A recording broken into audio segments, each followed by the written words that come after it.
wasn't arrogancy. When all of you cook up,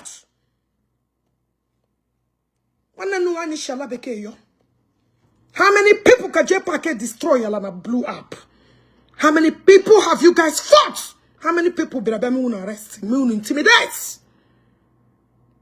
I'm not Wookie. Put a block on this. Focus on this place. Chineka Brongono. I go. So kind of dirty things you do, I cannot do it. Only men Zeregi. I connect is a big man. Did they? And when endorsement deal out the union, when I asked can they not this endorsement, immediately the millions of naira actually I don't want to have as an angle photo man again, like as angle photo man again, JPAC. Can who the gap I don't have to have anything to. When I'm walking, she got a associated with Tonya, Anna, no to her. A man who can do anything for money. A man who's a betrayer, a man who's a thief. Skibo, may God bless you that you found that you distance yourself from a dirty, filthy idiot. So you may blame who are Kosayon. And then make your personality. You that and then associate taking with an idiot. Look at why would a reasonable person when you associate with you? You that is a dirty, filthy, dirty rag. Anything you can eat, you can even eat shit. You can eat shit to make it. Dubai wine Ghana on diarrhea. You can eat diarrhea. You are just useless. That's what you are. So Skibo saying it that now they distance somewhere. He's the real deal. Why won't he distance himself from a filthy, dirty thing like you? Anybody that's associating with you can have a question. They are useless. They don't even have the room to accommodate you. And it's so fucking dirty. Somebody who can even betray Unea's side. I know here. To do with you. It connected with. Look at me, JPAC. Look at how God you want to go. Nambagalo Ogechi Njaka na me issue. Okay. Ogechi Njaka potana. Pay attention. This is where I want you to pay attention. Pay attention, also to pay attention. Share the program and pay attention. Pay attention at this line. Pay attention. Pay close attention. Pay attention. Pay attention. And share this video. Listen and listen very attentively. That message in 2025 is now coming out to be true to this year. Guys, they are reporting my account. Oh. Just keep clicking love and like. Now share, I keep clicking love and like.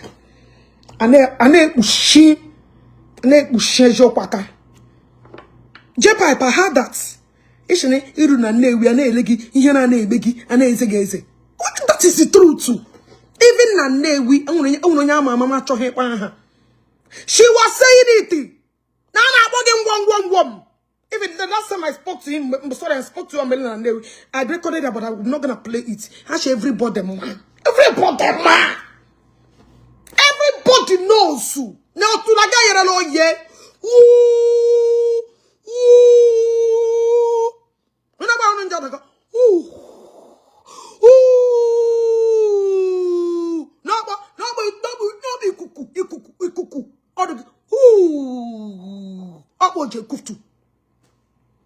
yeah. Why she go to Leko?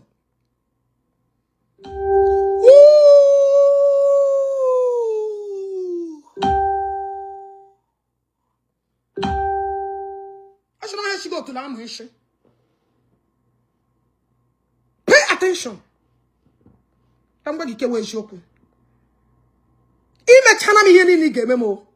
And it's my time to do you anyhow. Also, then you didn't listen. You didn't listen. What can on it? Yeah, do you to let me? Otulaye ku breeze.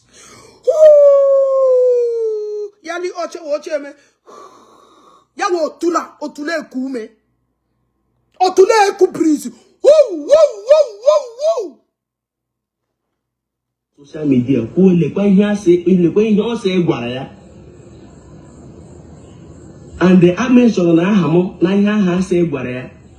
And you and I know that thing Ogechi Kuru is nothing but the truth. How did Ogechi know that we went to Enugu? How did she know that we were in a hotel? Hey! Oh, mezoromuya, chineko mezoromuya. Oh, no, nampana, ihe no nanzuzo. Can somebody say hallelujah? Oh, kuruyo. I know I'm a woman, not tag him. Not tag him, not the video. Not tag him, share what is going on. Meje, I hardly listen to long videos. Because I do fast. I mean, I'm shouting because I'm so let me close it now. I am fuck off. Otila. Don't unblock them. Never you ever unblock them. They should create a new account and behave. Oh, me zola yo. I'm a sister Chinyere. Because send me that song. Go. Anwarum choro kampo 1 2. He did God debu. Aga ime anwarum choro eligwele pamu.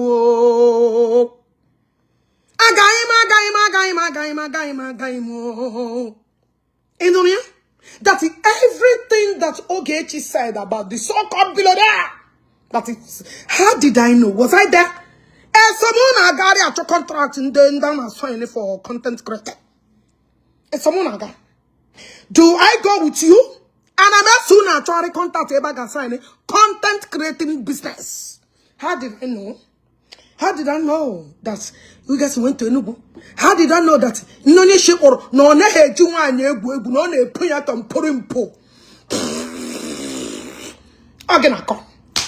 everything I said, you told me nothing but the truth. Maybe this is my content in name. This is my white. I they come.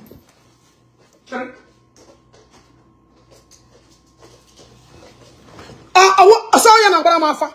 Na baramafa yeni nem kura brulezi oku. Baramafa ni yeni nem kura brulezi oku. Otula na ekume. Whoa. Baramafa, but so it has come to be the reality of everything I said. Baramafa, otula na ekuoku. Otula pe JPAC na ekuoku, on ekuoku. Come on, fuck off, Shingafa. You don't have any other thing to say. He enter you direct. JPAC buzogamanga. Governor Yoshi a sentence here. You want to go? They are the father of ESCONs.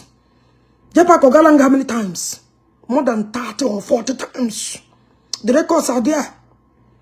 The records are there. The chocolate play managi yotot. Mambo potranya nye vote of thanks. From the release there. So when you call F, it unegi bruzo kamanka. Oto adigo tiogriga. Onya he paramuna on ekwu okwu n'ike. Eziokwu apụtala. Okwu okwu n'ike. Woo. Otingringa oti abamba. Otingringa. Otimbamba. Eziokwu apụtala n'ife. Otimbamba. Let's listen. Made a video saying JPAC, that was what I told you in that video. They happen to church give you too much. I know several times I'm saying Vurugi, Naka, one of our colleagues, Tori Kubuga Kubuna, Port Harcourt, and by Kulele Bitas. Also, Jiro, also Kuboga Kubo, do Toti Beri Bega, Chichirigida with other content creators. The boy. Jesus. So, JPAC Wotula. It's not everybody like rubbish. It's not everybody. So, because of this this guy, the guy, why you know now like I make on finish him? Must you visit Otulani JPAC? Must you go in and deeper and deeper? Even a contact creative begi Otule amagema or body shape amagema. Come, put him. Otulan yo boo. Isusrupana Ogechi Okeke Njaka Subuki. Ogechi Okeke Sujake. I say wanya hotula. Anya huam. The what's in the ije two side. Also. Anya huam. Ihunare. Here me kutara. Imani this guy in this extraordinary wash. Just that this guy Anna Oskibo did not join you. He didn't join you, Naro. He didn't join you to come and say, Ogechi, Etarashi, or like useless. Some of your content creators. Or put on. Just so people to lie. Ihoma always open. Oh, he made you put Ariana. Mashpanogi, it all ash. Udoi game no the day you kwene. Cause he may narrow. He may go. So, young Ogechi Purumba who joke. JPAC told me. Now, this year, JPAC, this thing you told Ogechi is truth. Yeah, you got Ogechi with truth. Truth. It was not there that day. JPAC is there. That is Seaman Global. Because what JPAC do your order. See JPAC. Ya wepu even JPAC hunger. As on one at Ibum JPAC just gafe. I want to get one here seven that day. Gafe. I don't want to have anything to do. Seaman Global sama that him kuruwe shoku. Seaman Global says someone who guy nubu. Seaman Global so okay no get on a problem before. Seaman Global, do I have any issue with you? You vividly knows that what I said is true, but you decided not to tackle the truth. JPAC idiota puna holoro oshina hotel water had to turn a live program no when you said you're gonna reach out to me. Data puna oshina Ogechi old my wife is young. Nini mere your wife that is young that cannot reproduce. See, on a young outside, they read 350 years inside body. On a young physical, 368 years inside body. Is that a life or a death? Is that life or death? And I'm not joking. That's good for nothing. I don't need you to make a content. Don't worry.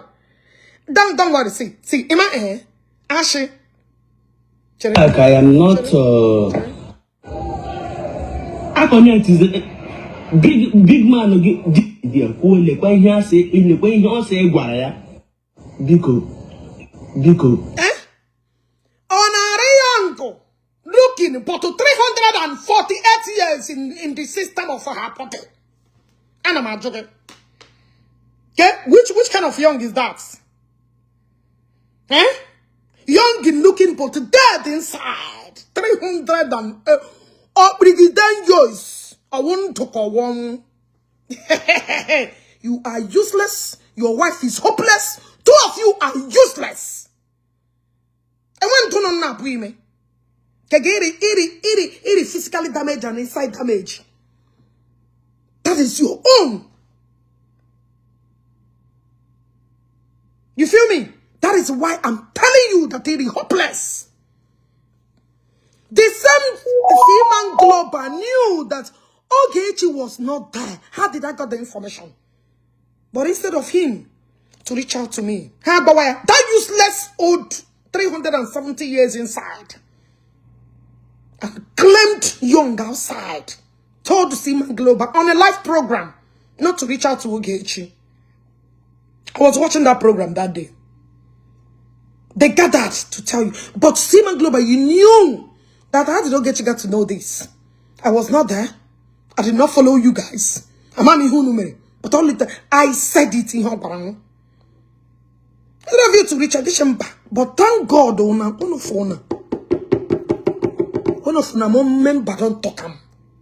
I remember the video by him in a record where I just scream record it. I scream recorded it. You want to go? I scream recorded it. What JPAC do you do? See JPAC. Ya wepu even JPAC hunger. As on one at Igbo JPAC just gafe. I will give you here seven that day. Gafe.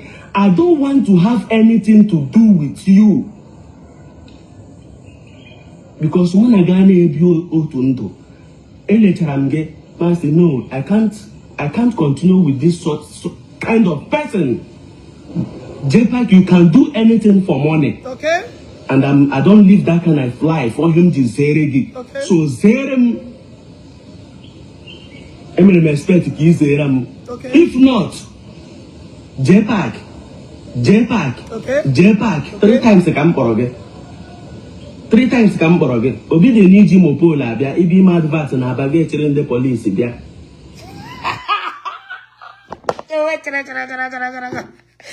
Ogechi came back from US, did not work with Mopo. But you that may again at your saw in Nigeria, the Jim Mopo like. I don't know Nigeria. I did not use Mopo, children. It wouldn't negi wuye. I am. Soon negi wuye, soon nagi. Come on! With a camera Nokia video, picture, profile picture, and get out of here. I can use Nokia. Nokia will substitute. Nokia we can use Rumbaino Suleja. That is the phone we use. We don't use it outside. The good Nokia picture that can't even view your face to tell you how bad condition you get. Come on, fungus. Chineka Bongoko. On Deji no to Ejibo Heme Gesusuba here.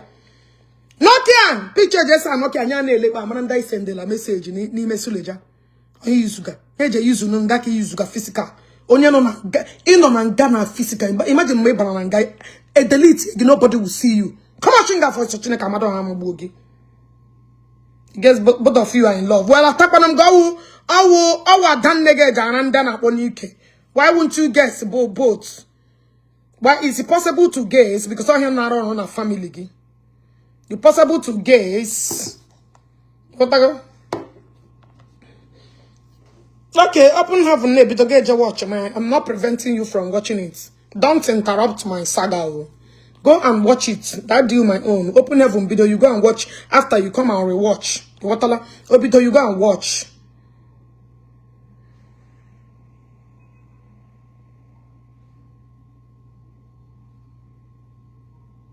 You want to go? So now listen. Let's continue.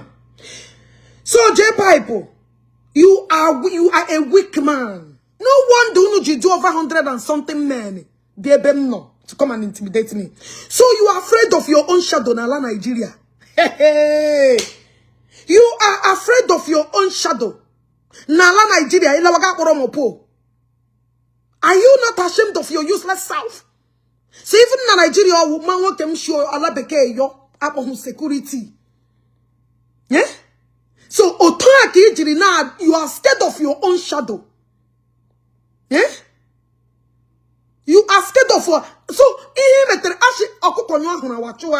so your own shadow is pursuing you. He never see anything. Akudela.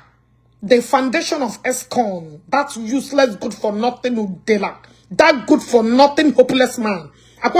Look at a man, look at a idiot poria from Ingapota. Look at Guinea Legacy, that's useless Udela. is oya when go jana to Gana about in Nigeria. A common nobody. Idiot to me fake a breeze. Nganda a part of 80% of his life. Who is working is not a skeleton coming at my back. That good for nothing idiot. That's a mama gagambem nananga. Abaramudela show face make I yegi. Come yegi. I want more this idiot on to go. Come draggy. I thought he was part. I said, Udela, try me. Put that. Look at an idiot. Na threatening argue. Gana yare na oya. Look at Udela ki make a call. Na Robiko. Look at Udela. Ki make a call na Robiko. Somebody delete the future ya in spirits. I just now walk as empty idiot. Now walk kuku. Ikokoburumu yameninya. Ukukuburumi yameninya ndondono na kachukun. Ida tu kukuna bu physical. Don't get haka spam explode condemned property. Cannot go and fight him. Eh? You can't go and fight him. You are afraid of the idiots. And nobody. Other can get scared to man actually boy I can't wow. Ya ga kukwesa pass ya ni na agba. Oh nye na agboroso. Look at an idiot na challenge Kembesh. Na mwage na mwali gamu. Ke na agboroso. Ikukuburumu kegi gachadere nga staff ka fat po spam no gena. Ke ya idiot o gachana. And that is it. Show me the way. Show me the way. Show me the way. Idiot, they can show me the way. Also like you. Like when you're about us. Look at a condemn, show me the way. In about us. Look at him. They fake you fake. Make on your breeze gap. Ya be pa win this city. Ya fe manye gide pole. Te ya safu o gide pole. You could ya buru pole. Oh, you're about us. You can't go challenge him.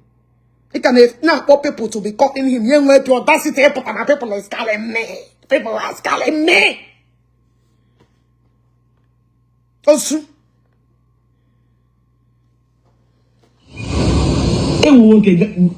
freely now. Okay. Freely get my video again. Okay, but Ogechi was moving freely. Idiot, so you can't move freely. You cannot move freely. You are afraid of your own empty life. Let me tell all of you, I don't know why you guys cannot do, skibbo. Oh, so this is that you cannot move freely? Oh, but the same uncle in our body is moving freely. Also, you can't move freely. Your own shadow is pushing you because of all the atrocity that you have committed. Amado hagagamabu. Amado hagagamabu. So for the rest of your life until the day you come now Nigeria. And you don't go get visa except to China. China make Nigeria dim Jesu Alamosi. That dim Jesu Alamosi country. Ogulanga destiny give pan. Give the restaurant giri bar for gafota. Gaba machine. And when business it you will be eating from hand to mouth because you are fucked up. Before you get what on you get buzo. The work can which I get spam, especially from one hamwa. You get buzo, deliver child their babies for them before getting one on wiggy. You can never get yourself until you pone. Nani Jesu Alamo say, Nanke Maman Gozi, which is China. Ngam Kigan and Gam Kakaria get andre. I heard that you say you're going to Canada, you're going to Akoko. If you like, go China 1 million times. So like give visa China 1, China 2, China 3, Mama Gozo 3, Mama Gozo 4. Nga ige suga sujuo. Ija kwe renew again. But okay, shisume. Nga hika your destiny andre. China obodo yubo. China obodo yubo. Mama Gozo visa. Mama Gozo bakaya the visa. Also. Your destiny ended. If you like, you go China 1 million times. In your time machine, got back here. It can't go nowhere. You are amusu. A dead career.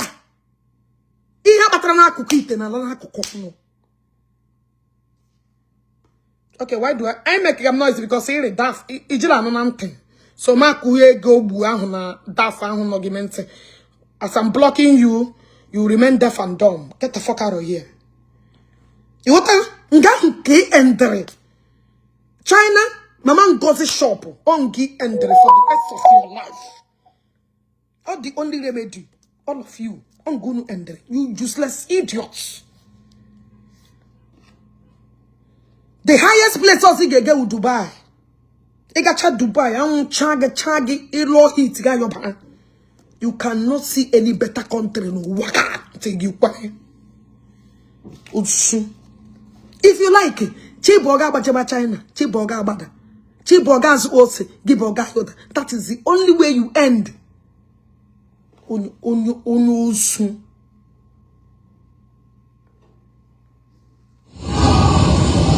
Ask him to move freely. This guy, you know now here. Before my matter Accusations. Before my matter Accusations, man, they are close. Well, okay, I come with the key German open heaven. But you can watch with, let me see that comment, idiot. If anybody wants to know the difference between Igbo and other tribe in this country, check them on. Come on, Kata, come on, Shingaf. Come on, fuck up. Check Igbo na Ndole. Come on, poor, yes. Even I'm working at Igbo, any 3 stone go to death. Onye ola me perodu, I'm working at Igbo, any 3 Igbo onya because onya who butere anye course by delivering you na Igbo land. Also. Accusations, pay attention. And when you can watch Open Heaven, use 01 and use, which I know that even about 6 phones. Wega one, get again, Open Heaven, what I'm about to tell you now.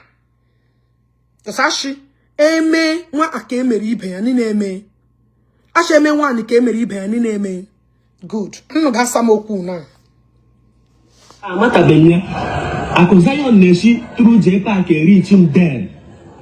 Unumana JPAC. Accusations send their amigo. JPAC do collect percent from me.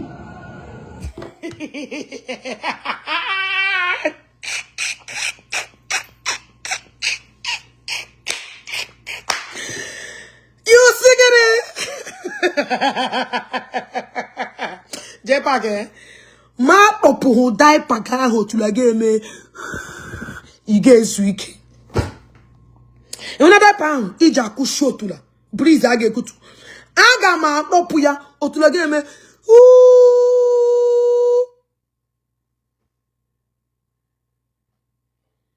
Ma ofu ho na ge die pound iku. Otula game. Ani ikuku. Ige you can't rest. Makachi. Could you imagine? Ego madu nyere madu JPAC collect a percentage. Not because of so everything na mpuru na ochina see man in enye ya ke oje kota ya go ya collect a percentage so always you did you remember when I said no ochina see man global na enye go kota wanyi ya collect any percentage ya? Did you remember? So everything I said was nothing but truth.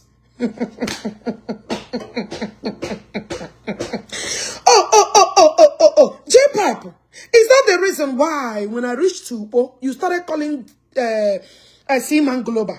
Where are you? Seaman Global say, I don't want to put it. I think something happened. Somebody share with Paka. Is that the reason why Seaman Global say, I'm not interested? Is that why? Everyone you called that day, everyone you called when I was on Igbo, they said they don't. Even you called Akwa refused. I am JPAC. I will not leave you. JPAC, I will not leave you. You will show up him too. I will not let you rest. Akama hapoke. Demon on a military training na. Aga bagaya. And they show langa bagi saga. Thank God I know you follow me on Facebook. Oga hunya. Agama bagagi ya. You peace would the last thing you will smell in my hand. You called Baby Oku denied. Baby Oku declined. Now that's why he gets involved. Because they knew in them that you told me. They knew the truth that you told me. Everything I split out, you told me. You told me. That was why all of them say they don't. Even you called Nwani Ogage. May he still keep resting in peace. I don't want to call his name. She said she don't want to. Everybody you called said no. Ashemgi, I have a lot to say. Guys, relax. I'm having much to say. Onya Rivo. This guy Rivo. When he couldn't hold anything in Bashi, then look at this woman in Meriki. He started making calls. He started calling people to make sure. These evil idiots. This evil Amusu. That wickedness, I will share it to you with no regrets. This idiot will start placing call. Even when one guy, I don't want to mention his name. He came that day. I'm a just send that message. And when a more thing to say, because Facebook will go in due time. This Facebook, many of them that, oh my God, unless I don't leave, a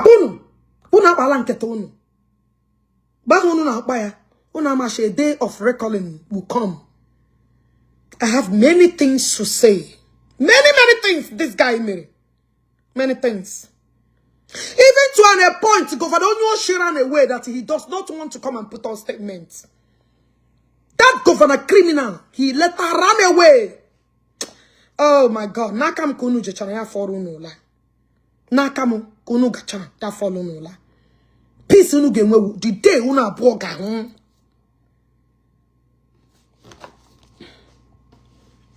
Yeah, we're going anymore. But the Igbo one collect share from that money. Some noya minimal matonia, noya connect to the money. JPAC. He will and the man you wear. Honor. Yeah, we require the money, yeah. Because no man again. Have you seen somebody this wicked before? It will negi release. Oh, I'll plan him. It will nagi release me because he was not getting up again. I decided to dobie the amo. Gafere. Amun naga hunu jirike mu chen. Ejiba warrior naka. Bam! She always weak amo. I just break that your useless ezowa. I just dobie amun nage. That amun nagiri weak. Diabetes iburu. We akegi join ya kegi leli. Mbawonu were lata ya monoko. Masha common this rubbish no yama doya vam. Ufu ya. Oh ya menem jepata. Because amun nagi could not hold me. Because sorry, too weak. Useless, good for nothing, idiots. Ntala. So this is exactly what has been happening. So in a year, you're Ghana, Nigeria. So Accusations, you know how to give others money. Upon him, they accused you couldn't give me money. Upon him, they accused that they were my girlfriend, you couldn't give him money. Gibia, get where they go na JPAC. Gibia, get nye skibe ego. JPAC be a collect a percentage. Akwa someone so money or someone so. You never calculate a percentage you must give it to me. I'm calculate from day one. I will leave JPAC and face you. Oh, Ogechi. Won't you get ego, right? Okay. Okama. Shuwanine na anuya. So, imana beje nyego another percentage. Very wicked human being. Very wicked human being. Who does that?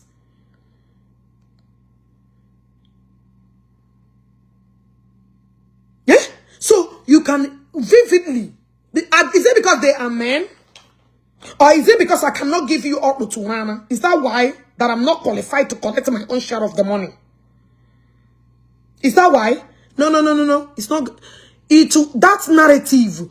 It got calculate percentage the interest you will give it to me. Because I will not tolerate it from anybody. Other for order, war for war, peace for peace. Oha for ha, ogona for bona egusi for egusi. Nobody should play with my brain. My money, you should give it to me. You want to go? You should give it to me. Nobody will play with me. Because when I hate these people, you are going to pay me my money. Enough of rubbish. You're going to settle me. You are going to settle me. You're going to settle me. War for war. Peace for peace. Egusi for egusi. Obana for obana. Oha for ha. Nobody is a fool. If you can do these things, where I go near these people, I get on my own. Nonsense. Nobody on earth will play with me anymore. All these people in a percentage. Percentage JPAC on that channel. Afeto amwaito. Percentage gana buwegi. Useless, good for nothing, good of idiots. Come for come. Adu for adu, amu for amu. Anyhow. Suleja for suleja. Nonsense. Nobody is anybody for this game. Do me, Ege, you settle me. You will settle me. You will settle me.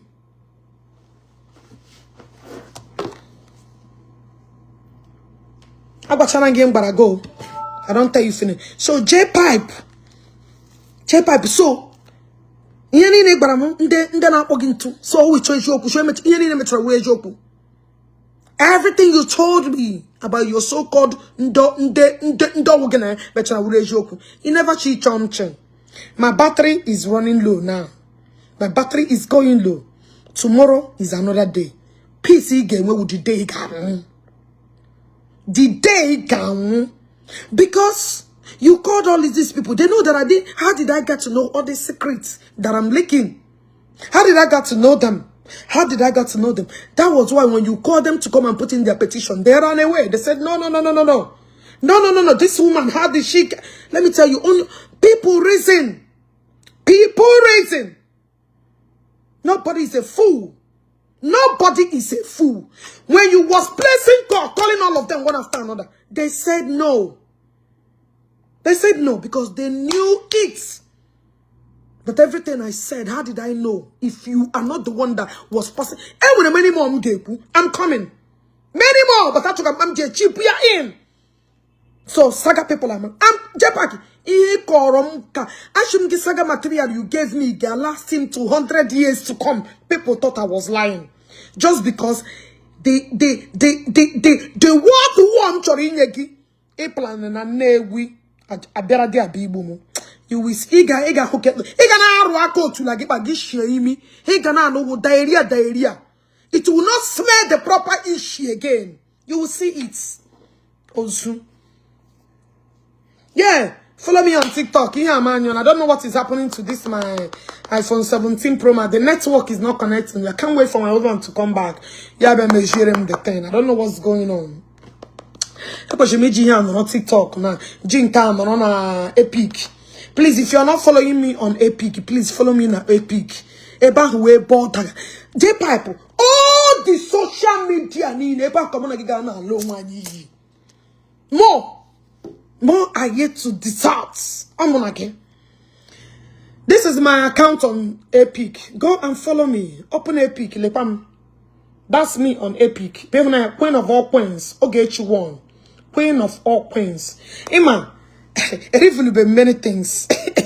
I haven't said a lot. JPAC. You gotta know that it's for Suleja. Okay, name. Good night. Download the Epic. Follow me. Download the app. Download the app. My Epic name is Queen of all Queens.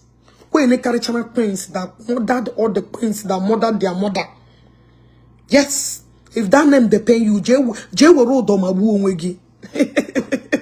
You feel me? Ya wuru ma ha for owu mu guru onwe mo. Enwekwa ha na azam guru onwe mo. God in heaven biakwa mi enwe nkwe ni name m zara nguru onwe mo. I a lot of names, but I chose enwere ke ga agụ me pick here. Decide and I like them here. And when I'm new names, MJ my sister agugide ma hana. If na ma choose ke m ga azara. MJ my sister name and when akpọchara mkpọ ma atọ, ma celebrity, ma capacity. All gonna me too much names which I will choose.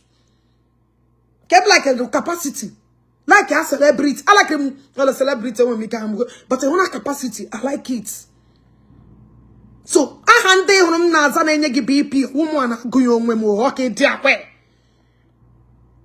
You want to go? M job and my blood. Onye mu na ye gave me ihe di egbu. Onye mu na ya gave me ihe di egbu. As soon as use them for bad thing, I can use you for good thing. Go and make it today. We will do big things. Okay, make it. You watch and see it. I'm going to use you for bad thing. I can use you for good things. Okay, mono nanya. Watch and see. It's gonna happen. Let's keep to go and verify. I don't betray. I don't go, even if at your lowest of, I will hang in with you. Because one day everybody will come out with a flying color. I do not betray. Ogechi, man, from day one. Onyo lang po na have some uku get touch na grand or upu na gana touch. Makachi. I don't betray.